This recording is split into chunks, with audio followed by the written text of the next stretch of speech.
Goeiemôre gemeente. Baie hartlik welkom by ons erediens vanoggend. Ook almal van julle wat iewers aanlyn ingeskakel is. Ook vir julle baie hartlik welkom. Dit is wonderlik om so te kan sing en onsself voor te berei ook vir die erediens om in die teenwoordigheid van die Here in te kom. My gebed is dat ons elkeen 'n ontmoeting vanoggend met die Here sal beleef. Kom ons sing as ons lied ter voorbereiding staande, sing ons lied 200. Daarvan strofe 1 en 3. Bly staan vir die uitspreek van die fotum en dan sal ek die lofsang aankondig.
Ons hulp is van die Here, wat hemel en aarde gemaak het, wat trou bly tot in ewigheid en nooit die werke van sy hande laat vaar nie. Geliefdes, genade en vrede vir julle van God ons Vader, van Jesus Christus die Here, deur die kragvolle werking van die Heilige Gees. Amen. Kom ons antwoord op die Here se seëngebed en ons sing as 'n lofsang. Sing ons lied 199, daarvan al 3 die strofes.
Met ons skriflesing vir oggend is uit Rigters 6 uit. Ek gaan bietjie vir oggend uit die Kansel Bybel uitlees. Ek besef hierdie week ons het so lanklaas Kansel Bybel gebruik.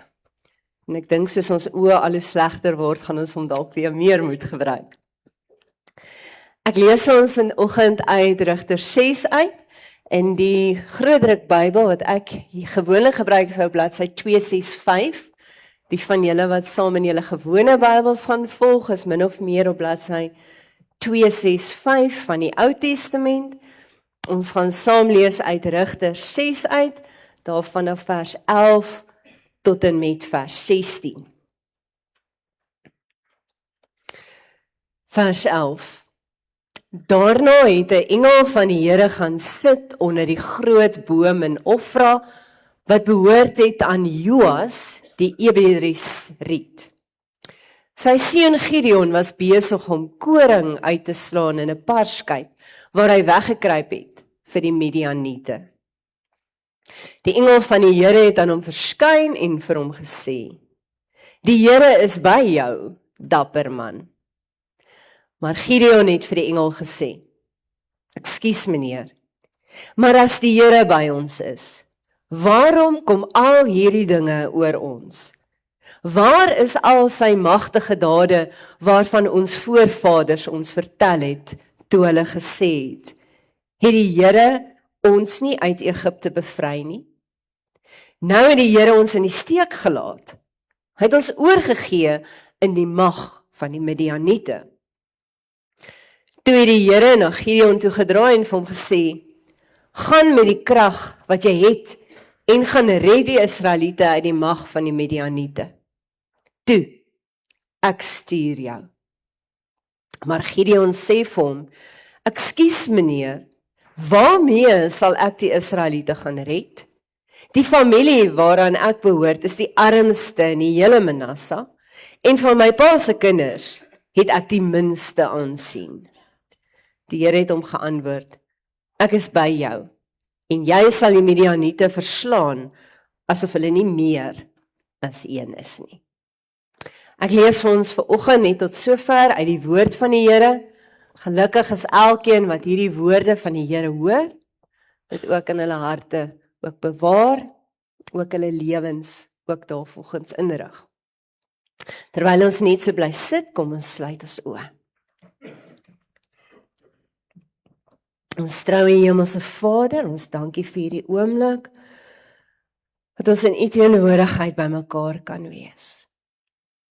En Here, soms kom ons na U woord toe met baie vrae, en soms soek ons 'n antwoord, 'n rigting, 'n uitkoms.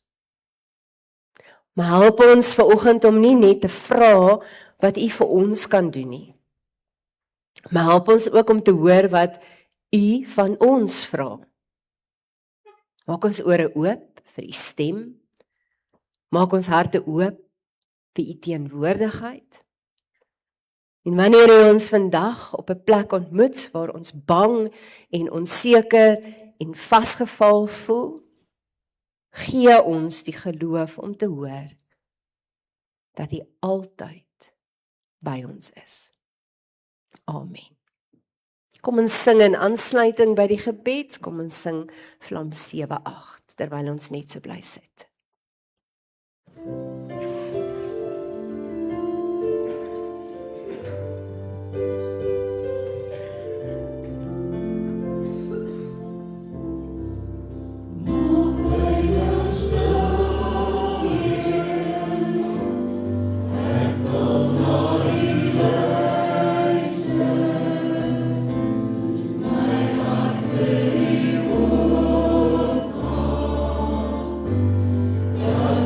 My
Wie van julle het al ooit vasgeval?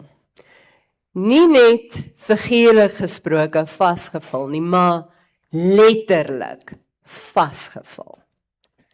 Miskien was julle saam met vriende op vakansie in Botswana of Namibië, of julle was op 'n grondpad en daar tussen die los sand, toe het julle vasgeval. Wie het dit al oorgekom? Wie van, julle was nog 'n hele klompie, nee. Daai vasgeval gevoel waar jy vassit in die wiele spin, en daai eerste instink is wat? Gee net bietjie meer petrol. Net 'n bietjie meer petrol, net 'n bietjie meer krag, en wat gebeur dan? Dis net wiele wat spin, engine wat raas, sand wat oral spat, maar die kar beweeg nie vorentoe of agtertoe nie. Trouwens, hoe harder jy probeer, hoe dieper grawe die wiele hulle self in die sand. Dan klim almal uit, nee, almal klim nou uit.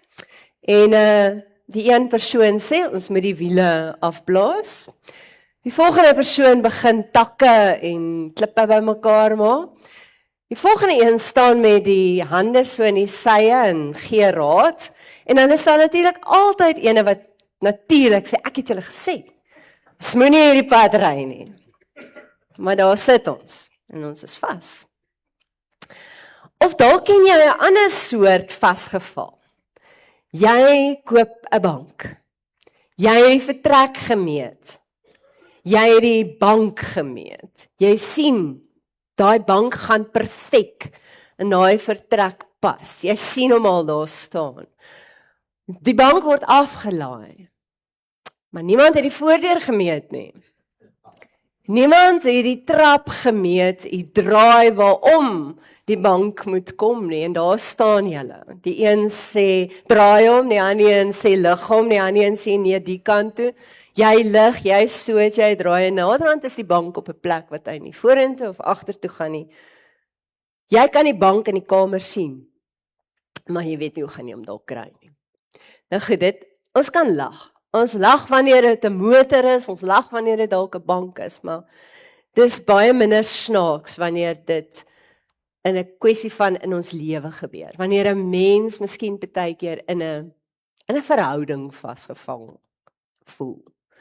Of wanneer 'n mens baie keer finansiëel vasgeval voel. Of by jou werk.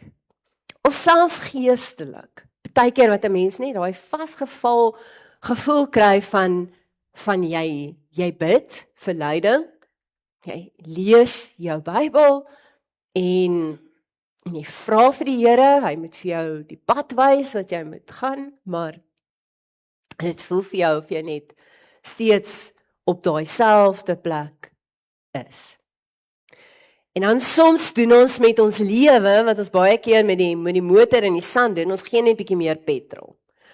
Ons probeer harder, ons dink harder, ons werk harder, ons beplan meer, ons maak net beter planne en ons al hierdie geraas en ons baie aksie, maar op die einde van die dag ervaar ons kom nooit regtig iewers nie. En dis waar dit ons bring vanoggend by die boek Rigters, waar ons Israel aantref hier in die boek Rigters in hoofstuk 6. Vertel Rigters, eintlik die hele boek Rigters, ons het hom so rukkie terug, het ons hom in Bybelskool en Bybelstudie gedoen. Sal julle onthou dat die hele boek Rigters vertel ons eintlik van 'n kringloop waarin Israel hulle self die hele tyd bevind. Israel draai hulle rug op die Here. In die oomblik wanneer hulle rug op die Here draai, dan het daai keuses wat hulle maak, het sekere gevolge.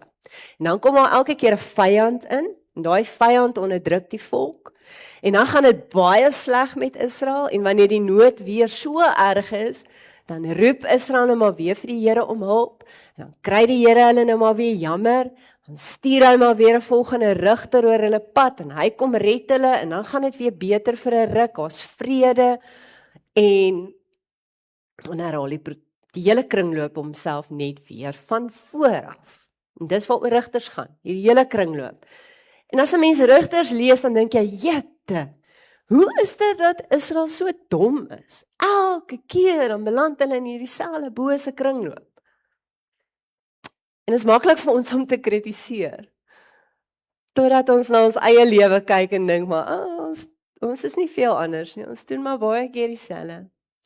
Ons keer terug na ons selfde ou gewoontes toe. Ons val elke keer vas in dieselfde ou patrone. Ons voer dieselfde ou gesprekke in ons koppe oor en oor en oor en oor. Net soos Israel. En hier in Rigters 6, weer 'n keer, is Israel in groot moeilikheid. Hierdie keer is dit die Midianiete. Die Midianiete is hierdie keer die vyand. Hulle onderdruk Israel. Hulle het al Israel se oeste en al hulle vee het hulle gevat en die mense van Israel leef in vrees. En dit is nou hier waar ons nou vir Gideon aantref. Gideon wat hier geroep word as rigter. Ons tref hom aan wanneer hy besig is om koring uit te slaan in 'n parskyp. Nou wat is vir jou vreemd van dit? Klink dit vir jou normaal? Goed, miskien as ons nou nie iets verstaan van boerdery en daardie oeste en wêreld nie, dan sal ons nou nie dit so vreemd vind nie. Maar die feit dat Gideon besig is om koring uit te slaan in 'n parskyp, is bietjie vreemd. 'n Parskyp is vir wat? Druiwe. En dis onder. 'n Parskyp was versink. 'n Parskyp was versink. Waar moet Gideon eintlik wees? Op die dorsvloer. Waar is 'n dorsvloer? Bo. Hoekom? Jy het wind nodig as jy koring uitslaan, want die kaf en die koring moet deur die wind geskei word. Maar dis nie waar ons vir Gideon kry nie. Ons kry vir Gideon daar onder in die parskyp. Hy is besig om weg te kruip, om te probeer om so 'n bietjie van die oeste bymekaar te kry om weg te steek vir sy familie om daarmee te oorleef. So dis die eerste prentjie wat ons kry van Gideon. 'n Gideon wat wegkruip. Hy's nie hierdie dapper held wat met 'n swaard voor 'n leer staan nie. Nee, hy kruip weg. En dit is waar die engel van die Here dan vir Gideon aantref en hy sê vir hom, die eerste woorde wat hy vir hom sê is, die Here is by jou, dapper held. Vreemd. Ek dink, as Gideon kon, het hy seker so rondgekyk en gedink, is nie dalk iemand nog saam met my in hierdie parskyp nie, want ek sien niemand dapper hier rond nie, dis net ekke.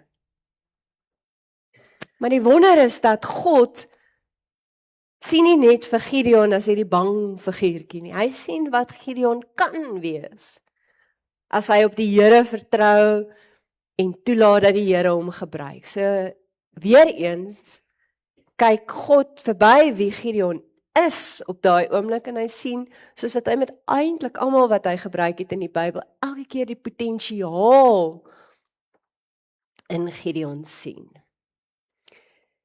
En dan kom Gideon en hy antwoord baie eerlik.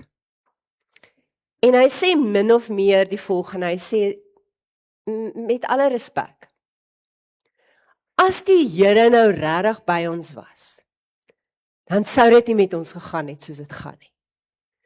Ek bedoel, waar is hierdie God wat ons voorvaders van gepraat het en gesê het, hy is so wonderlik en hy doen al hierdie wonders. Waar is hierdie God? So Gideon sê en gewone taal sê hy eenvoudig, as die Here by ons is, waarom lyk ons lewe so?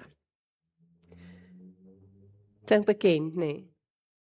Dis nie 'n nuwe vraag nie. 'n Vraag wat gelowige mense maar elke dag nog steeds vra. Ons vra, as die Here by ons is, hoekom lyk ons lewe so?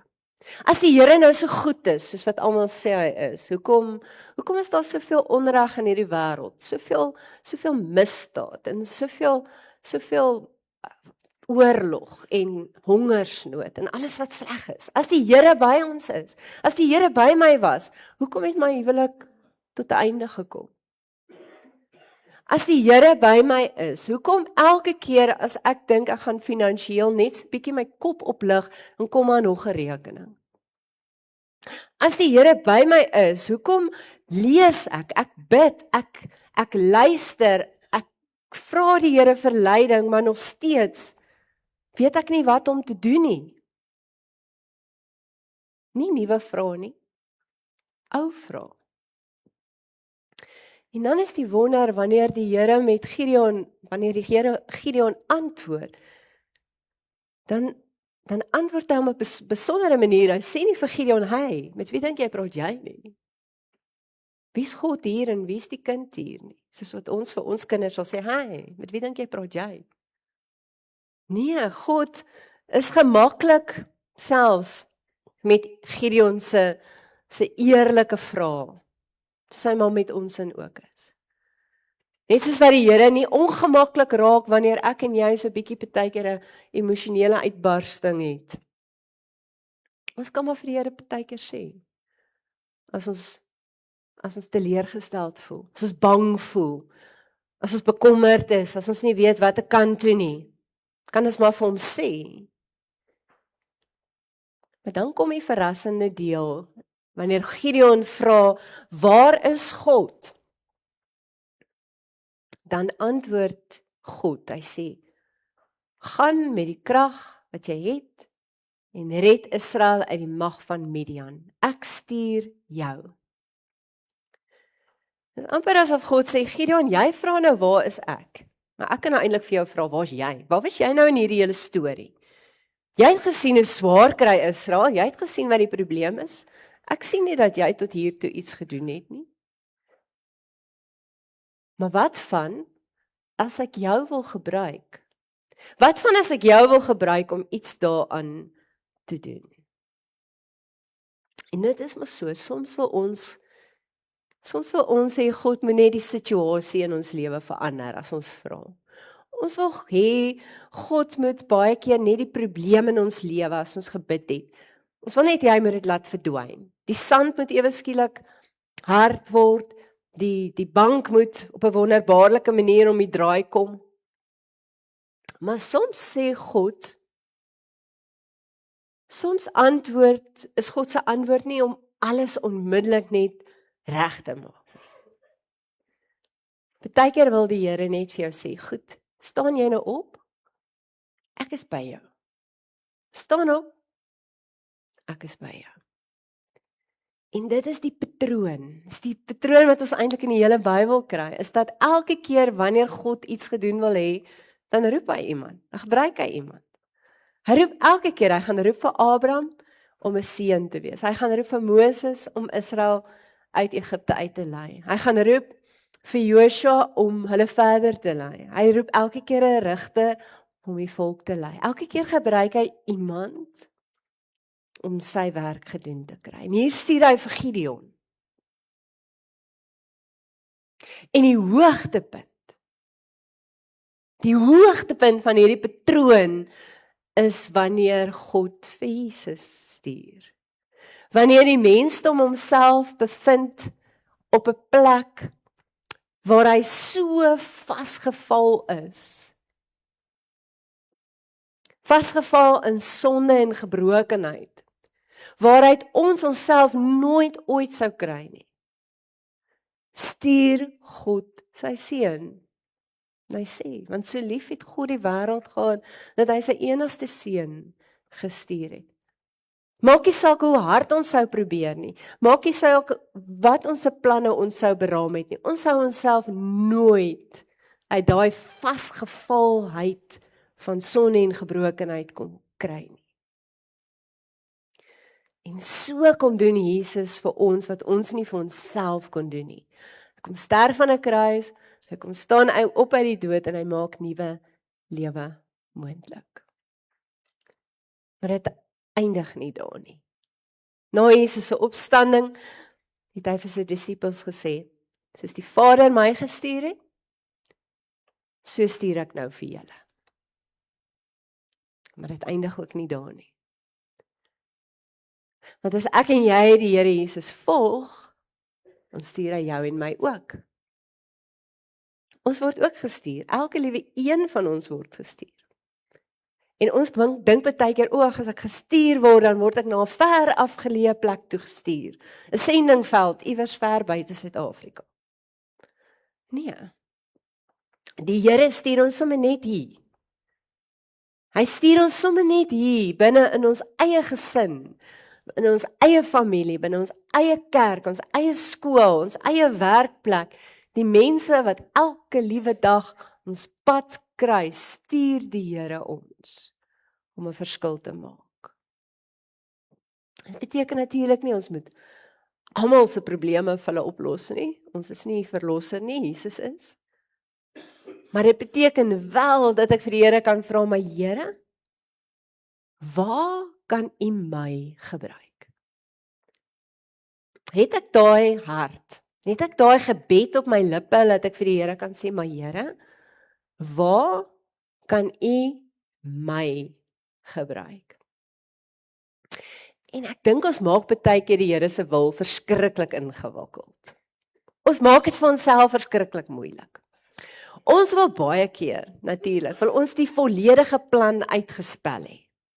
Ons wil weet presies waarheen moet ons gaan, hoe dit gaan gebeur, wat gaan gebeur. Maar dikwels werk dit nie so nie. Die Here gee nie vir ons altyd die hele kaart nie. Hy gee vir ons baie keer net die volgende gehoorsame tree wat ons moet neem. Hy wys vir ons baie keer net hoe lyk getrouheid vandag. Hoe lyk dit vandag? Hoe lyk getrouheid vandag in ons lewe?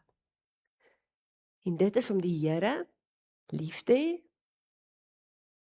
om die persoon voor jou lief te hê, om te doen wat reg is, om te luister na iemand wat nodig het om gehoor te word, en om te help waar jy kan.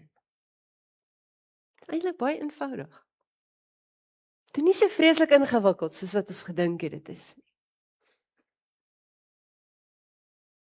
Ons dink dis nou die einde van die storie. Gideon was opgewonde en daar het hy gegaan en hy was gehoorsaam en hy het gedoen wat die Here sê. Nee. Tipies soos almal wat die Here altyd roep, het hy ook eers 'n storie. Gideon het nog 'n probleem. Hy het 'n minderwaardigheidsprobleem. En hy sê vir die engel, vir die Here, hy sê, hoe kan ek Israel red? My familie is te onbelangrik. Ons het nie status nie, ons het nie posisie nie, ons bly aan die ander kant van die treinspoor, ons is nie die beste wat daar is nie, ek is maar die geringste van almal in my familie. En hy sê vir die Here, Here, ek dink U die verkeerde ou. Kies iemand anders. Klink maar net soos al die ander in die Bybel, nee. Klink ook maar soos ons. As die Here van ons iets vra, soos dat die Here vir elke liewe een van ons vandag nou vra, dan sien ek, nou is daar verskonings in ons koppe, wat ons nou rondrol. Here, nee, is nie nou die regte tyd nie, ek voel nie nou gereed nie, ek ken nie die Bybel goed genoeg nie, my kinders is te klein, my kinders is te groot, ek is te oud, ek is te jonk, ek is te dit, ek is te dat. Ons het altyd verskonings, en ons dink altyd, daar is iemand beter. Maar dan kom God, en hy kom nie na Gideon toe met 'n motiveringspraatjie, en hy sê vir Gideon, maar Gideon, jy is so oulik, Gideon, jy het so baie talente, Gideon, jy het so baie gawes nie. Nee, hy kom gee vir hom iets beter as selfvertroue. Hy gee vir hom die versekering, en hy sê, ek sal by jou wees. Dis wat hy kry. En daarin lê Gideon se krag. Nie die feit dat hy nou so skielik, sterk en bekwaam geraak het nie, maar die feit dat God is by hom. En dit is sy krag. God se krag en Gideon se deelname. God sê nie vir Gideon, gaan doen jy nou alles nie. Maar hy sê ook nie vir Gideon, sit jy maar lekker in die parskyp en dan doen ek alles nie. Nee. Gideon moet opstaan en hy moet gaan. Hy moet gehoorsaam wees. En uiteindelik, lang storie kort, julle moet hom gaan lees verder, gebruik God 300 man. Gideon begin met 22.000 man. Hy begin met 22.000 man, as hy teen hierdie Midianiete wil gaan beklei. En dan sê God, dit gaan nie werk nie. As julle met 22.000 man wen, dan gaan julle sê, dis ons. En uiteindelik maak God hulle minder. Van 22.000 af na 300 toe. 300 man verslaan uiteindelik die Midianiete. Alles in hierdie verhaal wys vir ons dat die oorwinning behoort aan God.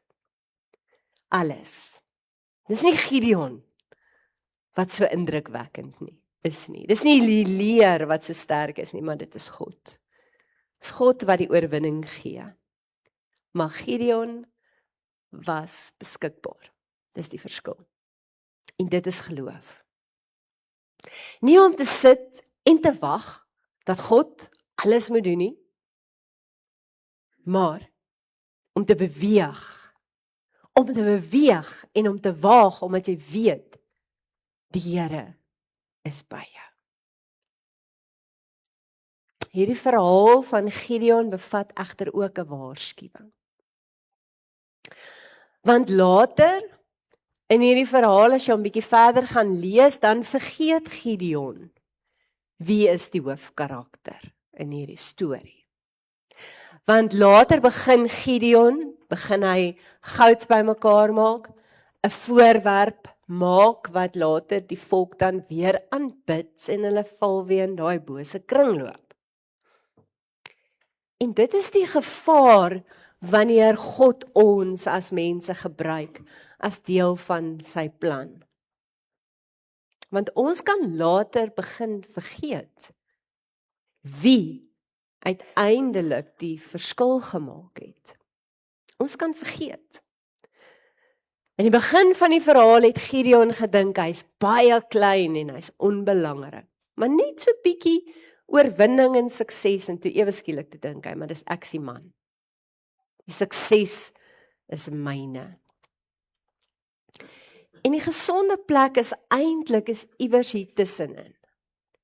Die gesonde plek is om nie te sê ek is te min. Die Here kan my nie gebruik nie. Ook nie aan die ander kant om te sê, kyk wat het ek reg gekry nie. Maar dis daar tussenin, wanneer ek eerder sê, maar God was by my, hy het my gebruik, en ek was net bereid om te gaan. En miskien is dit die plek, waar die verhaal ons vandag kry. As om te vra, maar waar het jy dalk vasgeval? Waar het jy vasgeval? Dalk voel jou lewe soos daai motor in die sand, net al baie petrol gegee. Of dalk soos die bank op die trap, jy het gedink jou planne gaan uitwerk, totdat jy by die draai gekom het. Vanoggend het jy nodig om te hoor dat nie elke keer wanneer jy vasgeval het, dan is dit noodwendig iets wat jy verkeerd gedoen het of verkeerd gekies het nie. En nie elke moeilike situasie wat jy in jou lewe bevind het, is ook dat die Here jou straf nie. Soms gebeur die lewe gebeur. Maar die vraag is, die vraag wat ek moet vra is, Here, wat nou? Hoe wil hierdie situasie in my lewe gebruik ten goeie?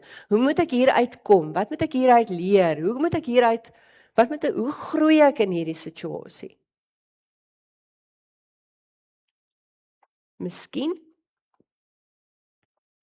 hoef jy nie vandag alles te probeer uitwerk nie. Miskien hoef jy nie vandag die volledige plan voor jou te sien nie. Miskien vandag moet jy net die volgende gehoorsame tree gee. Net een tree. Miskien is dit om wanneer jy daai persoon se naam op die foon sien, te antwoord. Want hulle het jou dalk nodig. Miskien is dit nodig om by iemand te gaan sit wat siek is. Of vir iemand in nood 'n maaltyd te vat. Of 'n kind te help. Of iemand werk toe te vat. Of 'n geldjie te gee. Of 'n moeilike gesprek te begin. Of te luister in plaas van om net vinnig raad te gee. Dit kan ook dalk wees om net op te hou kla oor 'n probleem en vir die Here te sê, maar Here, hoe kan ek deel wees van die oplossing in plaas van die probleem? Ek en jy wag baie keer vir hierdie groot teken wat die Here vir ons moet gee. Van waarheen hy ons wil stuur en waar hy ons wil gebruik. Maar intussen het hy alreeds iemand in nood voor ons geplaas wat ons nodig het. Ons vra baie keer vir die Here, Here, wat is my roeping? Wat is my taak? Waarvoor is ek geroep? Maar intussen tyd is daar iemand naby aan my wat wag net vir 'n bietjie aandag, bietjie liefde, bietjie hulp, bietjie bemoediging, teenwoordigheid. Nie elke behoefte, moet jy hoor, is natuurlik jou opdrag nie. Jy kan nie almal red nie. Maar jy kan vra, Here, vir vandag, wie stuur u vandag oor my pad? Waar kan ek ietsie tasbaars doen wat 'n verskil kan maak? Want wanneer God vir Gideon sê, gaan, moet ons mooi oplet na die volgorde. Hy sê iets voor dit. Hy sê eers, ek is by jou. En dan sê hy, gaan. En dis iets heeltemal anders. Hy gee die versekering, hy is by jou. Onthou as jy vasgeval voel iewers, jy is nie alleen nie. En as jy die hele plan voor jou nie perfek uitgesit en uitgewerk sien nie, onthou net jy hoef nie die hele plan te hê nie. Jy moet net die volgende gehoorsame tree gee, een tree. Want God se belofte aan Gideon was nie, gaan en jy gaan ewe skielik sterk voel en selfversekerd voel nie. Dit was nie die belofte nie. Die belofte is, waarheen jy gaan, ek is by jou. En miskien is dit wat God vandag vir jou sê. Hou op om die wiele te laat spin.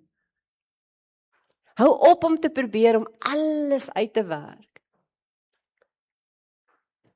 Miskien is jy nodig om net vandag te hoor, vertrou, luister en neem die volgende gehoorsame tree. Want ek, die Here, is by jou. Amen. Kom ons sit net so dan bid ons saam.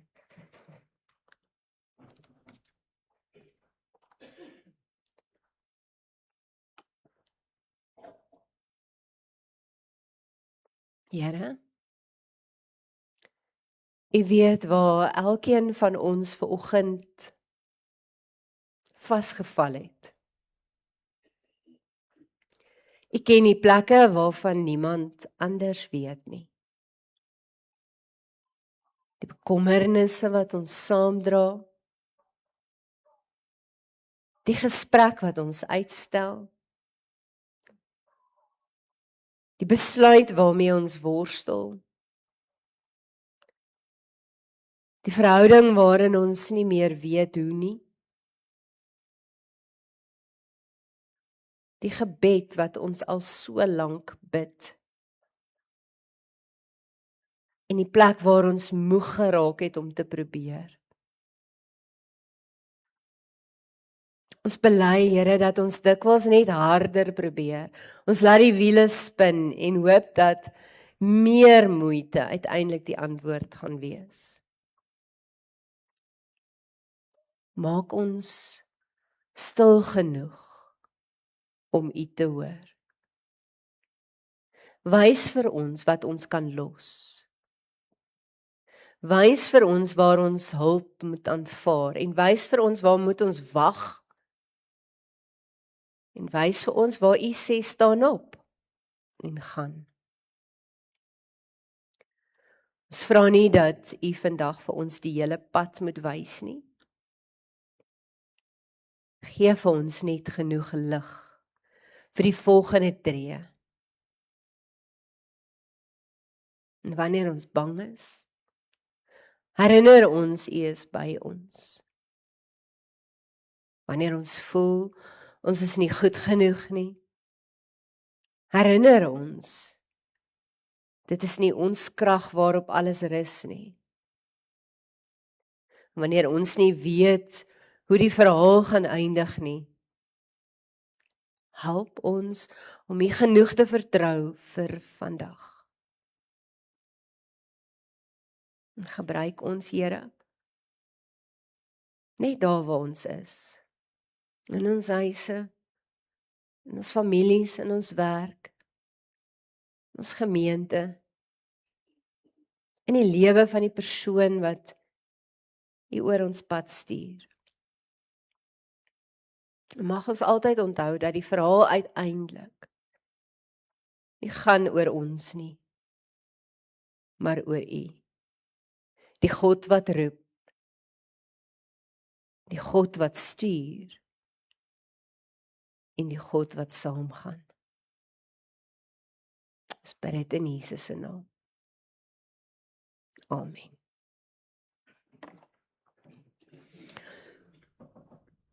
Ons lied waarmee ons afsluit is 308. Ons gaan dit vanoggend in beurtsang sing. Ook 'n gebed waarin ons vra dat die Here ons lewens sal neem, dit sal gebruik, ook tot eer van sy naam. Die beurtsang is op elke skyfie aangedui en dan bly ons staan vir die uitspreek van die seëngroet.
Die Here sal jou beskerm teen alle gevaar. Hy sal jou lewe beskerm. Hy sal jou beskerm waar jy ook al gaan, nou en vir altyd. Die genade van ons Here Jesus Christus, die liefde van God, die gemeenskap van die Heilige Gees, sal met julle almal wees en bly.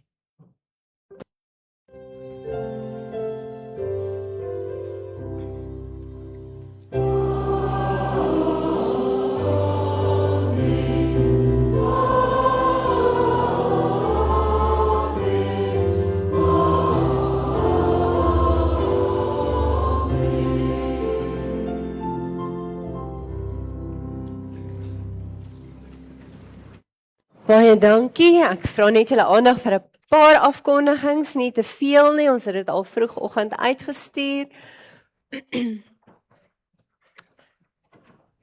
Vandag oor 2 weke is alles verby.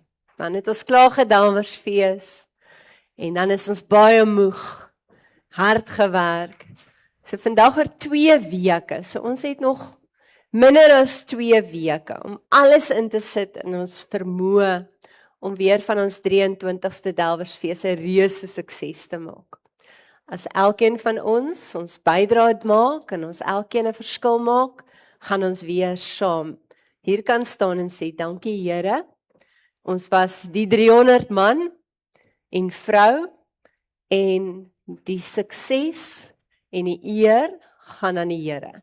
Hy gebruik ons, hy vra vir ons, staan op, gaan, ek stuur julle, maar hy beloof eerste vir ons, hy is by ons. En so gaan ons ook hierdie Damersfees binne, met die wete die Here is by ons is net beskikbaar en diensbaar in sy werk. So baie dankie by voorbaat vir almal wat alle bydrae gelewer het, hulle kant gebring het, op een of ander manier, of dit nou was met 'n blikkie kondensmelk of 'n boksie vla, baie dankie by voorbaat daarvoor. Ons vra hierdie laaste 2 weke gaan ons seker baie op julle knoppies druk. Almal se hier sien jy dalk nee, ek kan dit gee, maar kan nie dat gee nie. So ons vra en dit wat op jou hart is, dit gee jy en dit bring jy al. Is dit jou hande en sê my tyd, ek kan daarmee help. So vir die volgende 2 weke sal ons baie vra. Ons vra ook weer vir mooi mandjies, as daar van julle is wat bietjie mandjies gekry het hierdie jaar wat julle nie meer weet wat om te doen nie, bring asseblief vir ons maak dit mooi vol, sit vrugte daarin en verkoop dit weer met as vrugtemandjies. Die puddingtafel het julle gesien het baie bydraes nodig, as jy 'n lekker pudding kan maak, warm of 'n koue pudding of van die bestanddele. Ek weet die maalvleis is nogal 'n rowwe een om te vra. Ek sien hy's bietjie skrams, maar al kan jy 'n halwe kilo bydra, dan is dit 'n halwe kilo. As jy R50, ek dink maalvleis kos dan nie regtig R100 nie, maar as ons gelukkig is. So jy kan partykeer wegkom met R100. So as jy 'n halwe kilo kan bydra en jy gee net 'n R50, dan regtig, dit maak 'n enorme verskil want ons het nogal redelik baie maalvleis nodig. Ons herinner julle, ons begin eintlik al die Vrydag aand. So as jy die Saterdag nie hier kan wees nie, want jy het sagtebal of jy werk, dan kan jy die Vrydag aand lekker kom saam kuier. Ek wil vra, dis 'n bietjie 'n snaakse versoek, maar die Saterdag, die van julle wat nou gaste gaan nooi en julle kan self, eerstens, as jy kan loop kerk toe, loop asseblief. Okay. Want die parkering gaan regtig 'n bietjie van 'n probleem wees. So as jy naby genoeg aan die kerk bly om te kan loop, dan loop asseblief. Die tweede ding, as jy kan Uber asseblief. So as daar van julle is, veral van die herder mense wat kan julle vir julle vriende kan sê Uber, daar gaan motorwagte en alles wees, maar dit gaan wild gaan. Dit gaan besig wees. Ons het 'n hele klompie ekstra mense. So dit klink, gaan nie so laf wees nie. Jy gaan baie bly wees as jy hier afgegooi word eerder as wat jy met parkering soek. So sê maar vir mekaar, baie mense is heeltemal gemaklik om te Uber of te Bolt. Dit is vir hulle niks vreemd nie. So kom ons doen dit as ons dit kan doen.